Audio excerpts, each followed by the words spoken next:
The third and most important thing to understand about ancient Hebrew is that like a lot of other languages, there are possessives in its verbs and adjectives. Let me give an example. In English, you write, I said, he said, she said, they said. Said does not change.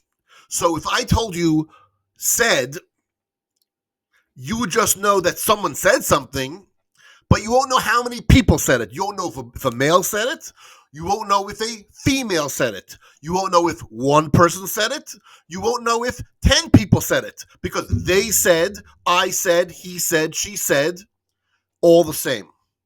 However, in Hebrew, that is different, because verbs and adjectives both go by the possessive and by the number, by the plurality. So you have Vayomer, he said. Ve'omra, she said. Vayomru, they said. Ve'omarnu, they said plural female. Amra, she said. Okay, exactly. So that's how it works. So based on that, you could know what the possessive is. I'll give you a very good example. The first verse in the Torah, Bereshis, and we're going to go through what that means. Bereshis, in the beginning. Whatever that, we're going to understand what the beginning means, because the next class we're going to talk about how the Torah proves evolution before science did, and how the Torah and evolution actually corroborate. They are not in contrast to each other. And even so, how it's still possible that the world is not as old as you think it is, even with evolution. We'll explain that in the next class. But right now, it says Bereshis in the beginning, and it says Bara Elokim. Bara means to create. Beis Reish Aleph means to create. Elokim means God.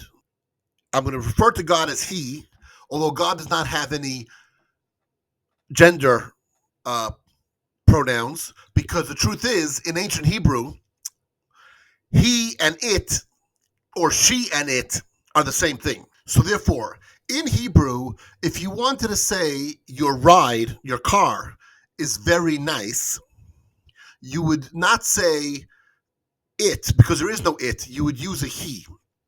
So you can either say it shorthand, Harechev ma'od yafeh, the ride or the car is very nice. Or you could say Harechev hi yafeh ma'od. In other words, you say he means she, but it in feminine is very nice. Same thing with the house is very nice. Habayis ma'od yafa. The house, female, is very nice. And you would say, if you wanted to refer to the house, you would say he, she. Clearly, a house is not a she. A car is not a she. So for God, the ancient Hebrew just has the male possessive. It does not mean he. It means it, male possessive. Why male possessive? Because again, just like a father is a father of a household, and usually kingship is male, so therefore it just, for language purposes, ancient Hebrew put, for convenience, God as a male possessive. So when it says he did, it doesn't mean he did. Really, every time the ancient Hebrew says he did, it really means it did. It, God, it, male possessive, God did. Male possessive, by the way, in ancient Hebrew is just general.